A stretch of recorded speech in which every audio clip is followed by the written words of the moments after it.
Hey everyone, सो AMU का 2021 का paper एक हफ्ते पहले अभी कंडक्ट हुआ है और उसके आंसर की भी आ गई है। तो ये वीडियो मैं उस आंसर की के बाद बना रहा हूँ आने के बाद, so you can expect all answers to be correct. Okay, so start करते हैं। 2 घंटे का ये पेपर है, करीब 100 मार्क्स का। ओके, सो पहला क्वेश्चन है, the proportion of workers engage in primary, secondary, tertiary and quaternary and quinary activities are these. और हमें कंबाइंड प्रोपोर्शन देखना है जो ब्लू, रेड और गोल्ड का है। तो बेसिकली क्लैरिफाई करना पड़ेगा कौन से, ठीक है। अब ब्लू कॉलर वर्कर्स होते हैं मैन्युफैक्चरिंग सेक्टर के, सेकेंडरी वर्कर्स। रेड वाले होते हैं प्राइमरी सेक्टर्स के। गोल्ड कॉलर वर्कर्स जो होते हैं क्यूनरी सेक्टर के होते हैं, टर्शरी और कॉटनरी। टर्शरी में ज़्यादातर पिंक कॉलर वर्कर्स हो सकते हैं, और पिंक कॉलर का मतलब है जो रिसेप्शनिस्ट, स्पेशली जो वुमेन ओरिएंटेड जॉब्स होते हैं उनको पिंक कॉलर बोलते हैं। वाइट कॉलर्स भी होते हैं टर्शरी में, और कॉटनरी में वाइट कॉलर्स होते हैं। तो टर्शरी में पिंक और वाइट दोनों कह सकते हो आप।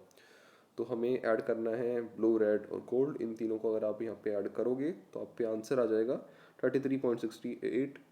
तो यही इसका आंसर है, B. Okay, which one of the following attitude is to be selected as the standard parallel for showing Narmada and Tapi river. Okay, conical projection में दिखाना है और ऐसा पैरेलल चुनना है जो कि करेक्टली शो करे नर्मदा तापी को। कॉनिकल प्रोजेक्शन में जो स्टैंडर्ड पैरेलल होता है ना, उसके वहाँ पे जो डिस्टॉर्शन है सबसे ज़्यादा कम होता है। डिस्टॉर्शन बढ़ता है जब आप उससे बॉर्डर एरियाज पे आते हो। तो बेसिकली हमें एक ऐसा स्टैंडर्ड पैरेलल चुनना है जहाँ पे हम डिस्टॉर्शन नहीं चाहते, और वे होगा जहाँ पे नर्मदा और तापी एक्चुअली फ्लो करती हैं। वे फ्लो करती हैं 22 डिग्री नॉर्थ पर। तो इसका आंसर भी होगा डी, 22 डिग्री नॉर्थ।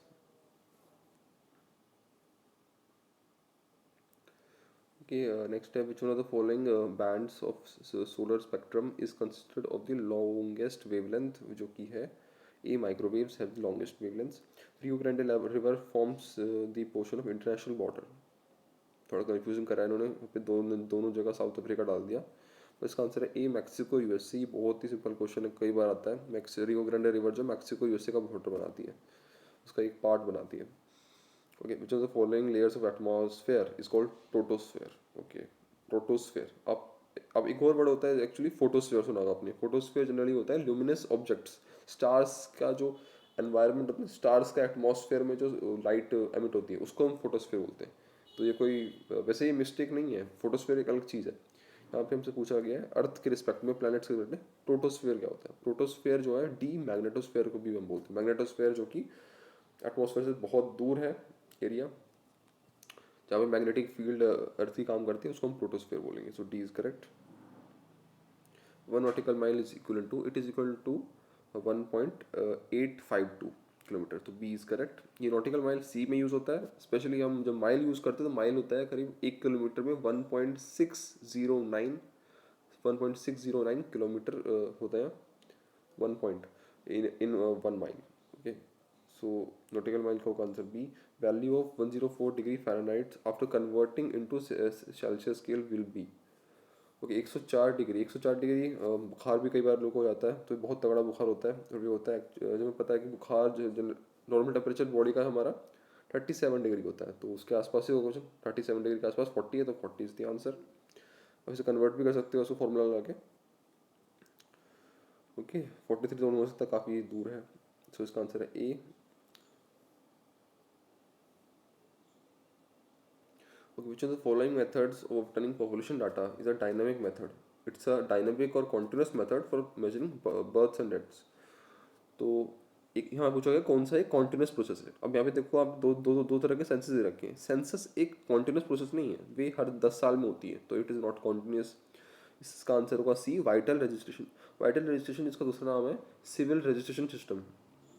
ठीक है, ये अब देखो, कलेक्ट्रेट का जो ऑफिस होता है वहाँ पे हम भर्ती करने आते हैं, जो इंपॉर्टेंट चीज़ें हैं हमारी, उसको वाइटल रजिस्ट्रेशन बोलते हैं। इसके अंदर बर्थ्स, डेथ्स, मैरिजेस, अडॉप्शंस, है ना, इस तरह की चीज़ों को वहाँ पे हम लिखवाते हैं, तो उनको वाइटल वाइटल स्टैट्स बोलते हैं। तो वाइटल रजिस्ट्रेशन में हम एक कॉन्टिन्यूसली जान सकते हैं कितने लोगों की पैदा हुए हैं, कितने लोग मरे हैं।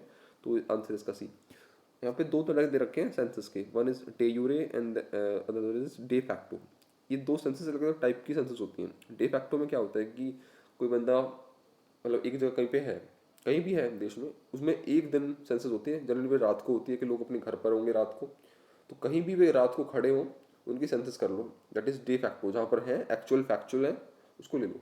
ये पहले होती थी, अब वैसे नहीं होती है, एक दिन में हो जाती है। दूसरी है डे यूरे, क्योंकि हमारी कंट्री बहुत बड़ी है, ये नहीं हो सकता।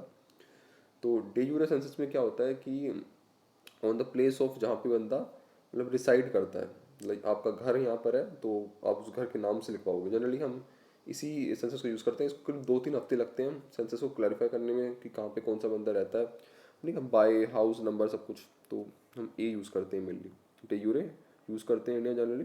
डे फैक्टर पुरानी मेथड है, इसका आंसर होगा C, vital registration. Okay, R F of a scale 3 inch to 1 mile will be, 1 inch to 1 mile हमें पता है कितना होता है, वो होता है ये वाला बी जो ऑप्शन दे रखा है 1:63360, ये 1 इंच टू 1 माइल का आर एफ है। तो बस क्या करना है, इसको डिवाइड कर दो 3 से, करोगे तो आपको आ जाएगा सी आंसर, 1:21120, ये आंसर है, C is correct. Okay, sun directly overhead कब होगा, एट लोकल नून, यहाँ पे ए आंसर करेक्ट है। ट्रॉपिक ऑफ कैप्रिकॉर्न जब 22 दिसंबर का दिन होगा उस टाइम सन उनका बिल्कुल ओवरहेड होता है। ओके, नेक्स्ट है, ओके, डैम्स को रिवर्स में मैच करना है। इसमें शिव समुद्रम जो प्रोजेक्ट है वीनो पे कावेरी रिवर पर है, तो सी का तो 2 हो गई और सी का 2 देखोगे आप तो एक ही ऑप्शन है B, so B is correct. बाकी ऑप्शन आपको मिल जाएंगे। ए का आंसर है सी, 3। तिलैया डैम जो है वे बराकर रिवर पर है, गांधी सागर डैम चंबल पर है, और पंचेट हिल डैम जो है वो उसका आंसर होगा A, Damodar river. Okay, which of the following conical projection is equal area projection. Bonne projection जो होता है वो इक्वल एरिया भी होता है, ठीक है, तो बाकी कोई कॉनिकल प्रोजेक्शन नहीं है equal area, only bone. Okay, William Morris Davis presented his cycle of erosion in which year, ये हुआ था 1899 में, काफ़ी खास साल है, आ सकता है बार बार, तो B is correct, 1899। Which of the following current flows equatorwards, equator की तरफ कौन सा करंट जाता है। ओके, इसका आंसर होगा सी, बेंगवाला करंट जो है, जो कि नामीबिया की कोस्ट के आसपास है, वहीं से गुजरता है इक्वेटर की तरफ। अग्युलस करंट बिल्कुल उल्टा जाता है, पोल की तरफ जाता है, गल्फ स्ट्रीम भी पोल की तरफ जाता है और क्रोशियो भी पोल की तरफ जाता है। ओके, नेक्स्ट है, तो following statement are correct about epeirogenic movements. Okay, epeirogenic movements क्या होती है, पहली बात तो एक दो तरह की मूवमेंट्स होती है, होती है अपीरोजेनिक, होती है ओरोजेनिक, ठीक है। Orogenic means mountain building and epeirogenic mean continental building होती है, ठीक है। अपीरोजेनिक के अंदर अपीरो का मतलब ही होता है कॉन्टिनेंट, और ओरोजेनिक में मतलब ओरो मीन्स माउंटेन। तो they there is a very little deformation involve, ये बिल्कुल करेक्ट है, डिफॉर्मेशन नहीं होती, डिफॉर्मेशन मेनली ओरोजेनिक में होती है, डिफॉर्म हो गया structure. They result due to tangential forces, no tangential forces की वजह से नहीं होती, they form due to radial forces. Okay, tangential forces और रेडियल में क्या फ़र्क है, इसका मतलब ये हुआ कि ओके, सो अपीरोजेनिक मूवमेंट्स उसको भी एक तरह की वर्टिकल मूवमेंट है और ओरोजेनिक हॉरिजॉन्टल मूवमेंट है, ठीक है। अब क्यों, क्योंकि एपिरोजेनिक मूवमेंट्स क्या होती हैं, अपलिफ्टमेंट और सबसिस्टेंट ऑफ लैंड, जब लैंड राइज करता है अपलिफ्ट करता है उसको हम एपिरोजेनिक मूवमेंट बोलेंगे। ओरोजेनिक मूवमेंट अलग होती हैं, उसमें माउंटेन बिल्डिंग मूवमेंट्स होती हैं, folding and faulting comes in orogenic movement, ठीक। अब एपिरोजेनिक मूवमेंट रेडियल होती हैं और ये टेंजेंशियल होती हैं, टेंजेंशियल जो भी, ठीक है। ये क्या मतलब हुआ कि रेडियल का मतलब होता है अर्थ का जो रेडियस होता है, जिस डायरेक्शन में अर्थ का रेडियस है उसी डायरेक्शन में मूवमेंट है, तो वर्टिकल मूवमेंट है, अर्थ की रेडियस की तरफ मूवमेंट है, इसलिए रेडियल। टेंजेंटल, टेंजेंट होता है ना एक मतलब सर्कल के आस स्ट्रेट लाइन जो उसके बॉर्डर को टच करके आती है, तो वे जो ओरोजेनिक मूवमेंट है वे भी इस तरह की होती है, इसलिए टेंजेंशियल। सो ये ऑप्शन गलत हो गया, they are more localised than orogenic. No, orogenic ज़्यादा लोकलाइज्ड होती हैं, एरोपीरोजेनिक बहुत ही वाइड स्प्रेड होती हैं, they involve regional uplift, yes region uplift होता है, तो डी इज करेक्ट, 1 and 4, ये इसका सही आंसर है। Blind valley refers to, blind valley बनती है कास्ट टोपोग्राफी में, जो कि आंसर है इसका B, valley that ends at a sinkhole. Okay, option D रखा है, a valley which is occupied by dry stream following river capture, ये मिसफिट वैली का एग्जाम आंसर है। मिसफिट वैली यही होते हैं जब आपकी वैली तो बहुत छोटी होती है लेकिन रिवर बहुत छोटी होती है, ठीक है। ये कभी कभी रिवर कैप्चर से बनती है, राइट, कभी कभी ग्लेशियर्स में ऐसा होता है, तो उसको मिसफिट वैली बोलते हैं। तो उसका आंसर होगा B, valley that ends at a sinkhole. Epicentre of a deep focus earthquake typically lies A B between this. ओ, ऐसा नहीं है आंसर। एग्जाम में कई बार क्या होता है कि हम ऐसे गलती कर देंगे, अगर एग्जामिनर नहीं चाहता है ना। आंसर इसका C, on the ground surface. Epicentre अलग होता है, हिपोसेंटर अलग होता है। हिपोसेंटर जो होता है उसको हम फोकस बोलते हैं, हिपोसेंटर है अंदर का फोकस है। फोकस जो होता है डीप फोकस अर्थ जो है 700 किलोमीटर तक होता है, तो हम कई बार मे बी कर सकते हैं आंसर। पर एपिसेंटर जो है अर्थ का, वे अर्थ की सरफेस पे होता है, जो सी इज करेक्ट। बहुत ही ट्रिकी क्वेश्चन है और एग्जाम में कई बार टेंशन में हम ऐसे टिक कर देंगे इसको भी। ठीक है, तो C is correct. Okay, okay, यहाँ पे मैच करना है हमें। Ethiopia is the most populous land lock country in the world. Africa के अंदर है, in the horn of Africa. Horn of Africa group of countries है, राइट, जो कि एक तरह से हॉर्न बनाती है अफ्रीका का। मैप में देखना, कजाकिस्तान यहाँ पे दिया हुआ है। Kazakhstan is a transcontinental country. Kazakhstan के बारे में एक और खास बात है, Kazakhstan is also the largest land lock country in the world by area, by population Ethiopia. Nigeria is the most populous country of Africa. Ecuador is a equator country, तभी उसका नाम इक्वेटर पड़ा है। तो इसका आंसर होगा 18 का answer है डी, ये वाला। Okay, during the northern hemisphere का जो विंटर होती है उसमें is in passing seawards from the land, isotherms by crossing the oceans are deflected towards their bend towards. तो सिंपल दे रखा है कि आइसोथर्म्स मूव करती हैं ओवर लैंड, जब वे जैसी लैंड से ओशन की तरफ बढ़ेंगी तो वे किस तरफ बैंड करेंगी, हमें आइसोथर्म्स की उस डायरेक्शन को बताना है, किस तरफ बैंड करेंगी। यहाँ पर आपको दिख रहा होगा कि जो ये विंटर का सीजन है, ओके, यहाँ पे नॉर्थ हेमिस्फीयर में आप नोटिस करो कि लैंड के ऊपर थोड़ी थोड़ी पैरेलल टू द लैटिट्यूड जा रही हैं, लेकिन जैसे ही वे सी में आती हैं, आप यहाँ पे नोटिस करो, यहाँ पे जैसे ही मतलब जैसे ही सी में आती हैं, ओके, जैसे ही ये सी के अंदर आती हैं वे टुवर्ड्स द नॉर्थ पोल पे बैंड करती हैं, राइट। तो पे एटलांटिक क्वेश्चन आप देख सकते हो क्लियरली यहाँ पे। तो ये बैंड कर रही है टुवर्ड्स नॉर्थ पोल, आंसर है इसका north pole. Okay, next, India is located in. India पहली बात तो नॉर्दर्न हेमिस्फीयर में तो है, हमें पता है इतना। और इंडिया ईस्टर्न हेमिस्फीयर में भी है, ठीक है। हम अपने कोऑर्डिनेटर से लिखते हैं ना, नॉर्थ एंड ईस्ट, तो फिर नॉर्थ ईस्टर्न इज करेक्ट। 20 का आंसर है C. Okay, if local time at a place A on 17 degree west is 10:30, और वे प्लेस बी है वे 58 डिग्री ईस्ट पे है, तो वहाँ पे टाइम कितना होगा। आप इसका सिंपल है होगा, हम 17 में 58 ऐड कर लेंगे और बस करके आएगा 75। ओके, 75 आ जाएगा। 75 को डिवाइड करेंगे 15 से, 15 को कि 15 degree longitude depicts 1 hour. Okay, so 15 से अगर डिवाइड करोगे 75 को, आंसर आएगा 5 घंटे। 5 घंटे को आप ऐड कर दो इन 10:30, आंसर उसका बी 3:30 बजे। ओके, सो 21 का answer B. Which one of the following human population characteristics is not of biological origin. तो बायोलॉजिकल ओरिजिन चीज़ें वे होती हैं जो कि ह्यूमंस के अलावा एनिमल्स भी करते हैं। एनिमल्स में भी फर्टिलिटी होती है, एज स्ट्रक्चर होता है, रेस कह सकते हो, it's like a variety of animals होते हैं एक तरह से। रेस उसका ह्यूमन में कॉन्सेप्ट है। तो D marital status, animals don't marry, humans marry, status भी हमारा ही होता है, तो आंसर उसका D marital status is a social phenomena, is a social origin, not biological. A developable surface is one which can be flattened, on which lateral of latitude and longitude can be projected. Thus, which one of the following surfaces is not developable surface? Globe बनाते वक्त हम एक डेवलपेबल surface को लेते हैं, हम cylindrical भी लेते हैं, हम कोनिकल भी लेते हैं। प्रोजेक्शन में आप देखा होगा हम उसको लेते हैं।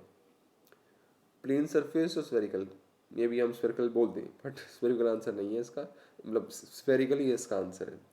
Spherical is not that kind of developable surface. क्यों? क्योंकि आप कोई भी मैप मतलब स्फेयर पे नहीं बना सकते, आप स्फेयर को प्रोजेक्ट नहीं कर सकते। हम जब जैसे कि हम मैप बनाते हैं, हम स्फेयर क्या है, स्फेयर अर्थ, जो अर्थ स्फेयर है, राइट, अर्थ स्फेयर है। अब उसी अर्थ के जो स्फेयर शेप है उसको हम एक स्फेयर चीज़ से प्रोजेक्ट नहीं कर सकते। जब भी हम मैप को प्रोजेक्ट करते हैं, एज यू नो, अर्थ को हम बीच में रखते हैं, हमने देखा हो कई बार डायग्राम्स में, उसको हम सिलेंडर्स पे या फिर कोन से प्रोजेक्ट करते हैं। कभी अर्थ का जो स्फेयर है उसको स्फेयर पे प्रोजेक्ट नहीं करते, हम कर भी नहीं सकते। तो आंसर उसका बी। प्लेन सरफेस पे भी कर सकते हैं, आपको प्लेन सरफेस को सीधा रखना है, बस प्रोजेक्ट हो गया।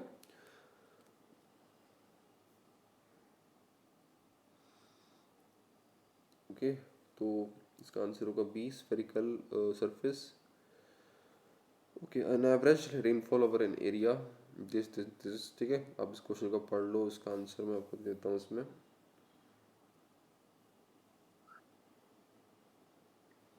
ओके, तो इसका आंसर ये रहा, आप देख सकते हो यहाँ पे, दिस एंड दिस। ठीक है, आंसर इसका कुछ 64 सेंटीमीटर्स।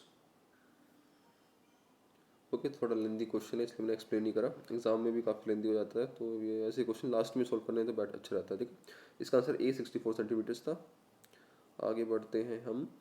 ओके, मैच करने में टोंगा ट्रेंच जो होता है वे साउथ पैसिफिक में है, एल्यूटियन ट्रेंच नॉर्थ पैसिफिक में है, सुना trench is in Indian ocean and Puerto Rico trench north Atlantic ocean में बनता है। तो इसका 25 वाले का आंसर होगा ए। कि environment lapse rate is more than dry adiabatic lapse rate. ठीक है, तो एनवायरमेंट में क्या होगा, ऐसी कंडीशन को हम बोलते हैं जबकि environment lapse rate dry adiabatic rate से ऊपर रहता है, उसे बोलते हैं अनस्टेबिलिटी। तो अनस्टेबिलिटी यहाँ पे दो दे रखी है, एब्सोल्यूट और कंडीशनल। कंडीशनल अलग होती है, कंडीशनल स्टेबिलिटी काफ़ी अलग होती है। आंसर होगा बी, एब्सोल्युटली अनस्टेबल। याद रखना, जब भी एनवायरमेंट लैप्स रेट या normal lapse rate dry adiabatic rate से कम हो, हम बोलते हैं स्टेबिलिटी है। अगर वे ड्राई से भी कम है और वेट से भी कम है तो बोलते हैं एब्सोलूट स्टेबिलिटी। अगर ड्राई एडियाबेटिक रेट से एनवायरमेंट लैप्स रेट ज़्यादा होता है तो उसको बोलते हैं अनस्टेबिलिटी, या कभी कभी ये बोल देते हैं एब्सोलूट अनस्टेबिलिटी जैसे लिखा हुआ है, उसको बोलते हैं अनस्टेबिलिटी। और जब एनवायरमेंट लैप्स रेट ड्राई से भी हाई होता है और वेट से भी हाई होता है, we call it absolute unstability. ठीक है, तो इसका आंसर होगा बी। थोड़ा सा कंफ्यूजिंग है, आप बुक देख लेना एक बार। ठीक है, तो P is correct. Density contrast is maximum across, it is maximum across mental outer core boundary. ठीक है, तो मेंटल और जो आउटर कोर होता है, मेंटल जो है की डेंसिटी उतनी होती है और आउटर कोर में बहुत ज़्यादा डेंस हो जाता है। तो सबसे ज़्यादा कॉन्ट्रास्ट है नहीं, सबसे ज़्यादा डिफरेंस डेंसिटी का किस में है, कितनी जल्दी डेंसिटी चेंज होती है, it is a mental outer core boundary. Ozone depletion in the stratosphere causes increase of UV rays in the troposphere. D is correct. Which of the following ecosystem has highest biomass? तो इसके अंदर biomass का जो मास होता है यानी wait पूछा गया कितना ज़्यादा होता है, ये कंफ्यूजन हमें हो सकती है सी और डी में, है ना। तो इसका मैं बता दूं कि ओशंस और फॉरेस्ट की में अगर कंफ्यूजन है तो इसका आंसर होगा सी, फॉरेस्ट। ओशन बहुत आई नो बहुत वास्ट होता है, लेकिन उसके अंदर बायोमास होता है ना, वे बहुत ही बिखरा बिखरा होता है। फाइटोप्लैंक्टन, फिशेस, मतलब पानी कितना स्पेस है उसके अंदर बीच में। तो अगर आप फॉरेस्ट को और ओशन को कंपेयर करोगे, ऑलमोस्ट नेग्लिजिबल होता है ओशन का बायोमास। ठीक है, फॉरेस्ट में बहुत ज़्यादा बायोमास है, बहुत ही डेंस होते हैं फॉरेस्ट। ओके, इसका आंसर होगा C, forest. Then maximum extent of value of degree of correlation, correlation from -1 to -+1, ये हमारी लिमिट होती है कोरिलेशन की। Okay, read the following statement. Tropical deserts are less common on the east side of landmass because trade winds carry considerable amount of moisture on shore.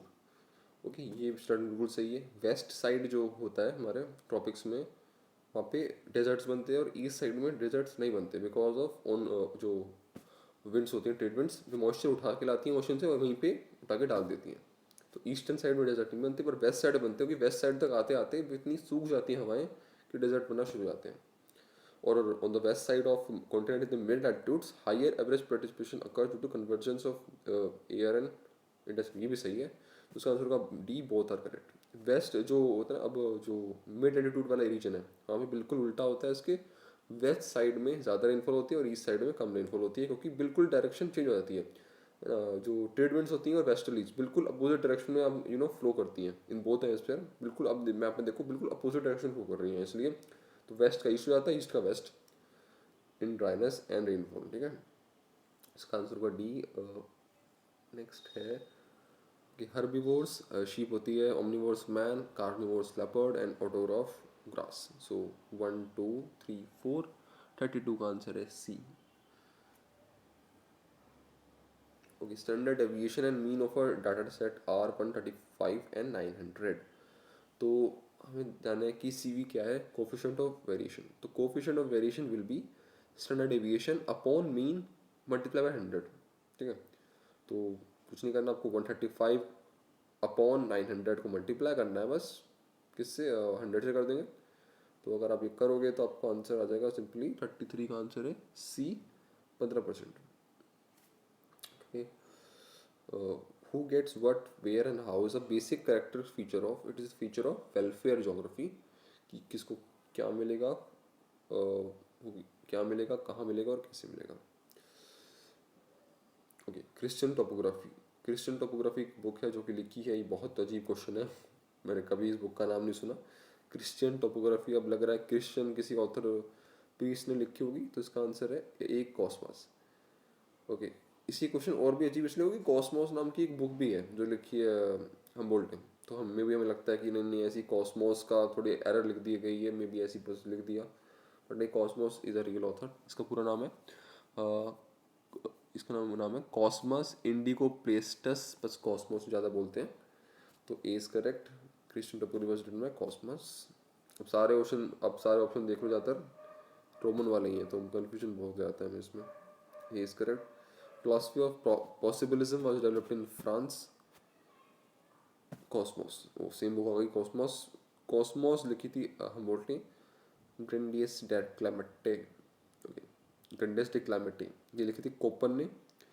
German German और Russian था ना Köppen, तो ऐसी नाम है इनका।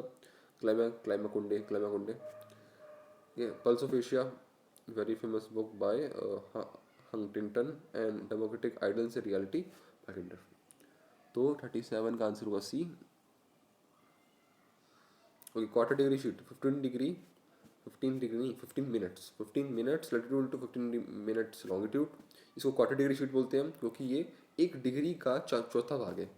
तो कि ये किस रेशो पे होती है, ये होती है ए स्केल पे 1:50,000 की स्केल पे होती है, ठीक है। ये क्वेश्चन कई से आते हैं एक से, हाँ ठीक है। तो अच्छा रहेगा कि आप ये सारे मतलब एक बार जान लो, आप नेम देख लो उनका, name of sheet, the scale of sheet, दोनों को अच्छे से आप रिमेंबर करो, एक्सटेंशन भी रिमेंबर कर लो, और काउंटर इंटरवल भी कभी भी आ जाता है। स्पेशली ये जो 1:50 वाली जो शीट होती है ना, 1:50, ये सबसे ज़्यादा यूज़ होती है मेनली। आपने अगर कॉलेज में कभी पढ़ा हो तो ज़्यादातर हम इस शीट का ज़्यादा यूज़ करते हैं, इसको हम क्वार्टर डिग्री शीट बोलते हैं, क्योंकि डिग्री का क्वार्टर का भाग है। इसका काउंटर इंटरवल 20 मीटर्स कई बार क्वेश्चन में आता है, ठीक है। ओके, नेक्स्ट देखते हैं, the following instrument is used in plane table survey के अंदर। इसके यूज होता है for drawing a north south line on a drawing sheet. ओ ये इसका आंसर है बी, ट्रो कंपास। कंपास का यूज होता है नॉर्थ साउथ की लाइन निकालने के लिए। बाकी आप देखो स्पिरिट लेवल है, स्पिरिट लेवल क्या होता है, स्पिरिट लेवल जनरली हम ये भी यूज़ करते हैं, जो स्पेशली अगर आपको टीवी टांगना हो या कोई भी चीज़ को लगाना हो ऑन द वॉल, कोई मिरर लगाना हो, ताकि पता चल जाए कि उसका लेवल कितना है, ठीक है। तो स्पिरिट लेवल वर्टिकल और हॉरिजॉन्टल दोनों का जो सही लेवल बताता है। सेम चीज़ जो स्पिरिट लेवल है ऐसी है, एक प्लम बॉब भी काम सेम काम करता है। ओके, प्लम बॉब की वर्किंग में कुछ इसी तरह है, हमें एक लेवल प्रोवाइड करता है कि यहाँ ये राइट लेवल है, इस पर आप ड्रॉ कीजिए जो भी करना है आपको। तो प्लम बॉब स्पिरिट कुछ कुछ सेम है। एरिडेट जो है एक तरह का इंस्ट्रूमेंट है जिसकी हम मेजर करते हैं direction angle of a distant object, ठीक है। ये पुराना एलिडेट है, एक नया आपने अगर बुक पढ़ी हो आर एल सिंह वाली, तो उसमें एक नया एलिडेट है, रूलर के अंदर ही, रूलर के साथ ही एक अटैच कर देते हैं एलिडेट को, जिसके अंदर हम मतलब एक साइड लाइन होती है, मतलब दूर के ऑब्जेक्ट किस लाइन पे है, तो उसको हम देखते हैं एलिडेट से। True compass is the answer. Durand line is international boundary between Pakistan and Afghanistan. और अगर क्वेश्चन दे रखा हो अफगानिस्तान एंड इंडिया, तो उसकी भी आंसर दुरंत लाइन ही होगी, क्योंकि इंडिया का और अफगानिस्तान का जो बॉर्डर है जरा सा, उसको भी हम दुरंत लाइन ही बोलते हैं। So B is correct. Geography is concern with this is given by Richard Hartshorne, कि हम एक रैशनल डिस्क्रिप्शन बता रहे हैं, हम लोग तो वेरिएबल कैरेक्टर। तो इनमें से आप देखो कौन है जो कि इसमें बिलीव करता है, मेरे ख्याल से तो बी हार्टशॉन ही है, बाकी तो कोई भी नहीं है। Which of the following is not a type of coal? Limonite is not a coal, it's an iron ore. तो लिमोनाइट आंसर है इसका। Okay, Visvesvaraya iron and steel limited जो कि भद्रावती में है, इस इन कर्नाटका। डमोइसलेस विंड्स में होता है। Corrie is in glacier. Bajada is in river, not okay. Desert में बनते हैं लेकिन बनता तो रिवर से ही है। Poles are ground water. So इसका आंसर होगा 1 2 3 4. ओके, सो 44 का आंसर है D, 1 2 3. Okay, probabilism was put forward by, it was put forward by OHK Speed. He is correct. Okay, whom the following scholars of ancient period regarded the Caspian Sea as inland sea. Okay, Caspian sea जो है as you know एक lake है. पहले उसको generally लोग सोचते थे कि कैस्पियन सी जो है नॉर्दर्न ओशन मतलब कि अटलांटिक आर्टिक का जो नॉर्दर्न भाग है ना यूरोप का, उसका ही पार्ट है कैस्पियन सी. एक तरह से, एक तरह की उसकी एक्सटेंशन है, आर्म है उसका. तो द फर्स्ट पर्सन एवर जिसने क्लैरिफाई करा कि भी एक इनलैंड सी है, वो एक लेक है, he was D Herodotus. So D is correct. Okay, the concept of sea floor spreading was put forward bye, sea floor spreading जो कॉन्सेप्ट है हारमनी हैरी हैस, ए हैरी हैस ने दिया है. ओके, हैरी हैस के बाद जो following rivers the right bank tributary of Ganga. बाकी सारी ट्रिब्यूटरी वेस्ट लेफ्ट वाली हैं, राइट से सिर्फ सोन मिलती है. ओके, गोमती रामगंगा और महानंदा दोनों ही नहीं है. डी सोन है इसका करेक्ट आंसर. सोन के बाद the coastal plain in Maharashtra is known as, they are called B Konkan. Okay, Barren Island is only active volcano in India. It is situated in, इसका आंसर है A अंडमान आइलैंड्स.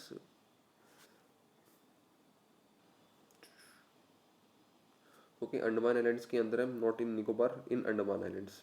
ये खुद में एक आइलैंड है जो कि अंडमान ग्रुप ऑफ आइलैंड से थोड़ा दूर है, लेकिन पार्ट है अंडमान डिस्ट्रिक्ट का, part of Andaman island. So A highest peak of peninsular plateau is, it is Anamudi, जो कि पार्ट है अनाई मलाई हिल्स का, Anaimudi. Doddabetta is the second highest peak located in Nilgiri. Okay, gentle slope क्या होता है? Okay, gentle slope means they are placed widely apart, तभी gentle है. स्टीप स्लोप नहीं, क्लोज स्पेस्ड है, क्लोज है बिल्कुल. ठीक है. Convex slope means a widely spaced in the upper part and closely spaced in the lower part. ठीक है, जनरली ऐसा नहीं होता. जनरली बी जो कॉन्केव स्लोप हमें देखने को मिलते हैं, यहाँ पे वाइडली स्पेस्ड इन लोअर पार्ट, बहुत ही वाइड एक जेंटल स्लोप मिलता है इन the lower part and steep slope in the upper part. तो 52 का आंसर होगा ए. हिल एरिया डेवलपमेंट प्रोग्राम ये हुआ था 5th 5 ईयर प्लान के अंदर. इसके अंदर कुछ डिस्ट्रिक्ट जो कि हिली डिस्ट्रिक्ट थे, स्पेशली जैसे कि उत्तराखंड के डिस्ट्रिक्ट हो गए, उनको डेवलप किया गया, करने का प्लान बना था. It is C 5th 5 year plan. According to census 2011 कौन सा स्टेट लोएस्ट पॉपुलेशन कैटेगरी में आता है? सबसे ज़्यादा लोएस्ट पॉपुलेशन है सिक्किम की. Two B is correct. Which is the following regions extensive commercial grain cultivation is not practised? Not. तो एक्सटेंसिव ग्रेन कल्टीवेशन डाउन्स में, पंपस में, स्टेपीज में हर जगह होती है जहाँ खुली ज़मीन है. अमेजोन बेसिन में प्रिमिटिव एग्रीकल्चर होता है, अगर होता भी हो कहीं जगह. तो आंसर है D Amazon basin. Which is the following country is a member of OPEC? OPEC means organisation of petroleum exporting countries. इसकी फॉर्मेशन हुई थी बगदाद इराक में. इसमें करीब कुछ वे कंट्रीज आती हैं जो कि ऑयल को एक्सपोर्ट करती हैं, मेनली उनमें रिजर्व्स काफ़ी ज़्यादा है और वे मतलब प्रोड्यूस भी बहुत करती हैं. सही आंसर इसका बी.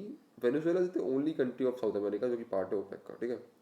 अब वेनेजुएला में सबसे ज़्यादा ऑयल रिजर्व्स अगर किसी कंट्री में, तो आंसर इज वेनेजुएला.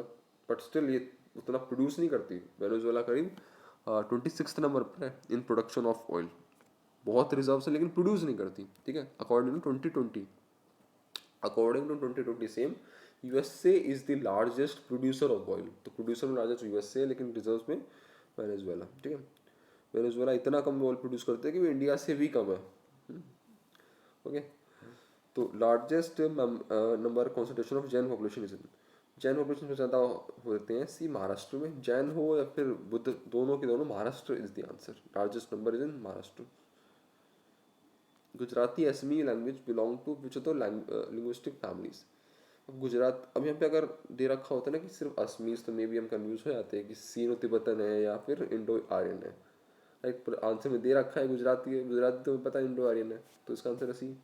असमी भाषा जो है वे नॉर्थ ईस्ट में रहे हैं, पर वे सीनो तिब्बतन में नहीं आती. असमीज भाषा आपको पता होगा थोड़ा थोड़ा बंगाली से टच उसका मिलता उलता है, तो और बंगाली तो as we know Indo Aryan का पार्ट है.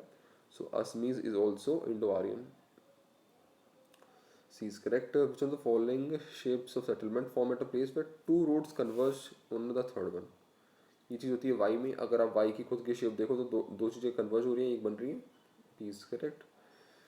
In terms of percentage of SC population in the to the total population, which of the following state tops the list? तो यहाँ पे परसेंटेज में पूछा है, not in absolute number. Absolute number में USA is the topper, but in percentage Punjab में सबसे ज़्यादा शेड्यूल कास्ट पॉपुलेशन है. तो P is right. Global warming can be controlled by, okay, global can control by B, reducing deforestation and cutting down the use of fossil fuels. Okay, which one of the following pairs of geographical areas show maximum biodiversity in India? Okay, maximum biodiversity पूछा हुआ है India में सबसे ज़्यादा कहाँ होती है? Eastern Himalayas and western Ghats. Yes, ये करेक्ट है बिल्कुल. बाकी में नहीं, इतना नहीं, वो सबसे ज़्यादा यहीं पे होगी मैक्सिमम बायोडाइवर्सिटी. बायोडाइवर्सिटी का मतलब कितनी diverse form of life style है, वो ज़्यादा ये ट्रॉपिकल एवरग्रीन फॉरेस्ट में ही मिलती है. चेको मूवमेंट हुई थी फॉरेस्ट को बचाने के लिए. डी, रेन शैडो एरिया और इन्वर्जन ऑफ रेनफॉल किसके करेक्टरिस्टिक है? तो ये है ओरोग्राफिक रेनफॉल की. रेन शैडो एरिया तो पता ही आपको ओरोग्राफिक है, तो इन्वर्जन ऑफ रेनफॉल भी ओरोग्राफिक में होता है. इन्वर्जन ऑफ रेनफॉल क्या होता है? जनरली क्या होता है, जैसे हम अब देखो, जैसे हम हाई एक माउंटेन पर क्लाइंब करते रहते हैं, ऊपर चढ़ते रहेंगे तो फिर रेनफॉल बढ़ती है. क्योंकि पहाड़ों पर बारिश ज़्यादा होती है एज यू नो. अब बढ़ते रहेंगे तो बारिश ज़्यादा होने लगती है, लेकिन एक ऐसा पॉइंट आता है in the on the mountain, जब उस पॉइंट को आप क्रॉस करोगे ना, उस माउंटेन से ऊपर और ऊपर जाओगे तो रेनफॉल कम होने लगती है, क्योंकि बादल नहीं बनेंगे. इतना ऊंची बादल जा ही नहीं पाते, माउंटेन के नीचे रह जाते हैं बादल. आप बादलों से ऊपर चले जाओगे तो रेनफॉल कम होने लगेगी. उसको बोलते हैं, उसको फिनोमेनन को हम inversion of rainfall. Just like inversion of temperature, this is inversion of rainfall. और ये जो लाइन होती है ना, जहाँ से इन्वर्जन ऑफ रेनफॉल स्टार्ट होती है, उसे हम बोलते हैं मैक्सिमम रेनफॉल लाइन. उस लाइन के, ये लाइन ये लिमिट है, सबसे ज़्यादा रेनफॉल इसी लाइन पर होती है. इसी एलिवेशन अगर पे हो तो सबसे ज़्यादा रेनफॉल आपको मिलेगी. Okay, so A orographic rainfall. Okay, Walter Christaller का central place theory, K4 stand for transport traffic principle. Okay, ये क्वेश्चन हर जगह आएगा इनकी. किसका? K3, K4, K7, मान के चलो आने आना है, हर पेपर में मिलता है. One train model of land use, हमें देखना है कौन सा प्रोडक्शन ऑफ वुड के लिए बेटर है. Production of wood means lumbering. Lumbering के लिए zone 2 is correct, C answer है. अब जोन 2 जनरली क्यों है? क्योंकि एज यू नो उस समय पहले जो वुड को ट्रांसपोर्ट कॉस्ट थी काफ़ी हाई लगती थी, है ना. और ट्रांसपोर्ट आप करोगे अगर आप बहुत दूर से तो दिक्कत होगी. शहर में अगर आपको कोई चीज़ लानी है तो ट्रांसपोर्टेशन बुलक कार्ट्स बहुत होती है, मुश्किल है, कॉस्ट ज़्यादा बढ़ जाएगी. इसलिए जितना हो सके सिटी के पास रखी गई लंबरिंग वाला एरिया. तो जोन 1 में हम मेनली रखते हैं जो हॉर्टिकल्चर और मिल्क क्रॉप्स होती हैं. मिल्क हो गया या फिर क्रॉप्स जो कि मार्केट गार्डनिंग एक तरह की. और सेकंड वाले में लंबरिंग आती है. Which of the following is not a form of metamorphic rock? Shale is not a metamorphic rock, it's a sedimentary rock. C is correct. According to rank size rule, largest city की population 2 million है, तो 10th town की population क्या होगी? कुछ नहीं करना, अब करना 1/10 multiply by 2 million. Answer cut के आ जाएगा सी, 2 लाख लोग होंगे. इसका आंसर ये है. कोई कुछ भी निकालने वाला, हमें फिफ्थ लार्जेस्ट निकालना, तो कुछ नहीं करना आपको. 1/5 मल्टीप्लाई बाय 2 मिलियन, काट दो, 4 लाख लोग. That is the answer. तो C is correct. General pattern of demographic transition theory put forward by Thompson and Notestein. तो ए इज राइट. ये who the author of al Qanun al Masoodi. Al Qanun al Masoodi की जो book है अल मसूदी ने नहीं लिखी है, ठीक है. बहुत बार ये कंफ्यूज करते हैं. आंसर है इसका D, al Biruni. Al Biruni, al Biruni ने बुक लिखी है. ओके, तो इसका आंसर है D. Okay, okay, short type answer यहाँ पे कुछ है, इसको एक बार देख लो.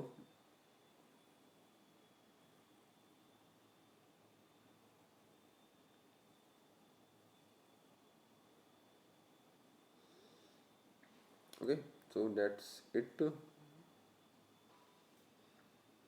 ओके, यहाँ पे आपका आंसर की भी दिखा देता हूँ पूरी.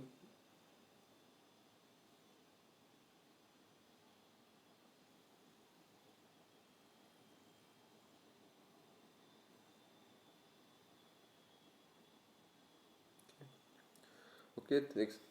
That's it for this video, and thank you guys for watching.